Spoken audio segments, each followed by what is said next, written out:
ایک چھوٹے سے گاؤں نورپور میں عمر نام کا ایک پیارا اور مہربان بچہ رہتا تھا۔ عمر کو اپنی دادی سے کہانیاں سننا بہت پسند تھا۔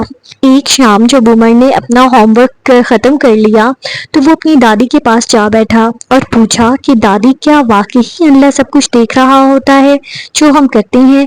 دادی نے مسکرا کر نرمی سے عمر کے سر پر ہاتھ پھیرا اور کہنے لگی، ہاں میرے پیارے عمر، اللہ سب کچھ دیکھ رہا ہوتا ہے۔ وہ جانتا ہے جب ہم خوش ہوتے ہیں اور جب ہم غمگین ہوتے ہیں یا جب ہم کوئی غلطی کر رہے ہوتے ہیں۔ اگلے دن عمر باغ میں کھیل رہا تھا کہ جب غلطی سے اس نے اپنی ماں کا پسندیدہ گلدان توڑ دیا۔ وہ ڈر گیا کہ کہیں ماں ناراض نہ ہو جائے۔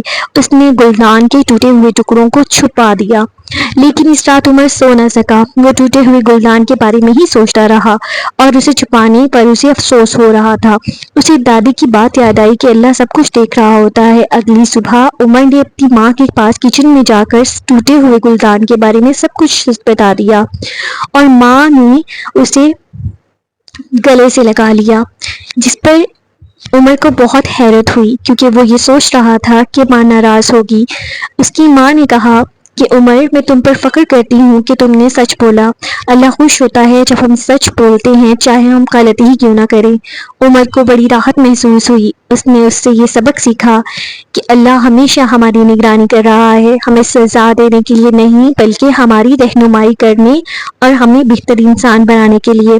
اس دن کے بعد سے عمر نے ہمیشہ اچھے کام کرنے کی کوشش کی، یہ جانتے ہوئے کہ اللہ اسے دیکھ رہا ہے اور اس کی رہنمائی کر رہا ہے۔